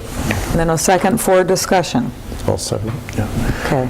Matt, there's Questions? there's a voucher in there for work pertaining to the Killicut Mountain Hargit situation, $987. Is it costs? Hell, it shows itemized, There was some leftover. it shows time and material and expenses. And There were some, I know there were some costs that we paid that were assessed instead of sending the thing up to the town to pay. Right. And there might have been some miscellaneous costs. You're not getting fees or anything like that. This number, I don't know, what the hell's the number? I wrote it down here. 2282, I think. I wrote it down here, Jeff, someplace. 2282. You know what, if there's any question on it, just pull it. Yeah, it's at 2216, 987.79. 987.79. Voucher 2216 it is. Pull it, we'll look into it. Okay, so less 2216. Number 2216. 2216, yeah. Is that okay? Yeah, please, that's great, man, thank you. No problem. So you're going to pay the bills admitting Voucher 2216 in the amount of $987.79. Any other vouchers to be discussed? No, I'm fine. Okay, anybody? We got everything resolved the other day, didn't we, Jeff? Okay. So this is going to be totally pulled, it's not going to be Until they answer the questions. Yeah. We'll resolve it. We'll figure it out. Yeah, I know, but that's What- check tomorrow. are we voiding the check and resubmitting it next abstract? That's what I need to have, because she always needs to know what we're doing with that. You can't just hold it infinitely. Especially carrying over a year. Okay. So we're going to void it for this abstract. And Yes. pay it the next abstract. Yes. If it's found to be in order. All in favor? Aye. That carries. And then, okay, we have an executive issue to discuss, personnel issue. We'll do some final public comments first. Anybody have anything they'd like to share, or? I have. Dorothy? Okay. Dorothy's got Yes, absolutely. You got the floor. Kid. All right, thanks. As was previously discussed, this is my last final board meeting as a second board member. I've served 8 years on the board, but have been involved with the running of local government for 21 years. My family has a history of being public servants. My brother Sid Thatcher served as a councilman and deputy supervisor for many years, and my great-uncle Sid Remington served as a president for 1 year on the village board. In the early years, the village did not have a mayor. They had a president, and it would serve, each president served for 1 year. I was hired by then Mayor Hazel Flack as a clerk for the village of Ticonderoga. At that time, village clerk Marge McCormick was ill, and deputy clerk Kay Otley was running the office alone. It was time to get water and sewer billings out, and at that time, I think we had about 1,200 customers, and all the bills were done by hand. Oh, my God. Or typewritten. I'm an old-fashioned typewriter, not a modern one. I was working at that time as a lunch lady in the high school, and I went to work part-time for the village. I would get off from the school about 2 p.m. and would go to the community building and start writing out the bills. We also worked Saturdays then to get them accomplished. And shortly after that, Marge McCormick retired, and Kay Otley became the village clerk, and I was the village water and sewer clerk. I was at the village for 3 years when the petition to dissolve went to referendum, and the village was to become history as of December 1993. Mid-year, before the village was gone, I was contacted by Town Supervisor Mike Connery to come see him for an interview. That time, Sandy Halbert was the account clerk in the town, and she was leaving to go to IP, which was much better pay. And Mike asked me if I could handle the accountant job, and I said, sure, I can do anything I set my mind to. Little did I know. I loved the job, the people I worked with, the old Civic Center, and my boss. In my municipal career, I had 2 bosses named Mike. Mayor Mike Diskin of the village and Supervisor Connery at the town. No one could have asked for better bosses. They were fair and kind and asked nothing more of you than do the job assigned and get them in on time. Nowadays, this is looked upon by the younger workforce as harassment. When the village officially dissolved on December 31st, 1993, all the water and sewer accounts came over to the town, and I became account clerk / water sewer clerk. We moved from the Civic Center to the community building and back to the community building back where I started. It was good to be home. I worked for the town as a clerk for 10 years. I saw many people come and saw them go. There were wonderful council people that I worked for. All brought varied personalities and projects that all benefited the town. I was at one point going to list all of the council people that have been here, come and gone since I was on the board, but I was so afraid I'd miss someone that I didn't do that. But they were all many good people. I've seen many changes in my 21 years, some good, maybe not, and maybe some not so good. I cherish my years here and will never regret them. In the entertainment world, they say, leave them laughing. I guess in the political world, we say, leave them complaining. In leaving, I will quote Will Rogers, "It's been a long journey and not all the roads were paved." Thank you for your support and trust of me for over the years. Thank you. Dorothy, well done. Thank you. We'd like to figure out what your schedule is between now and the end of the year and have a luncheon a day. Just an open house, let people come in and... Oh, okay. say hello and goodbye, and probably have the headhunters out there trying to recruit you for some other Oh, I new hope so. I job. want to do something. Okay. I'm not going to sit home Anybody? with my fingers crossed, that's for sure. Okay. Thank you, everybody. All right, yeah. Thank you. Thanks. All right, very good. I fixed that voucher. The mileage shouldn't have been on there. The rest of it was overhead costs and things that have been reimbursed in the past, and then just fees and stuff that we paid, so parking. Well, what is your concern, that it'll be looked at and some people are going to come forward and say, we thought that... No, it was just my understanding that there was, none of that was to be billable to the Anything town. pertaining to... Pertaining to that. No fees or anything, but the town has paid costs, rebuild them before. It hasn't been in a while. There's quite a long duration I see in there. But Yeah, no, I just wanted to make sure that it was, there was capping fees and stuff like that. Yeah. That was a big one. yeah. Okay, motion to move into executive? We need a motion to pay that then first? No. Or we're all, okay. Okay.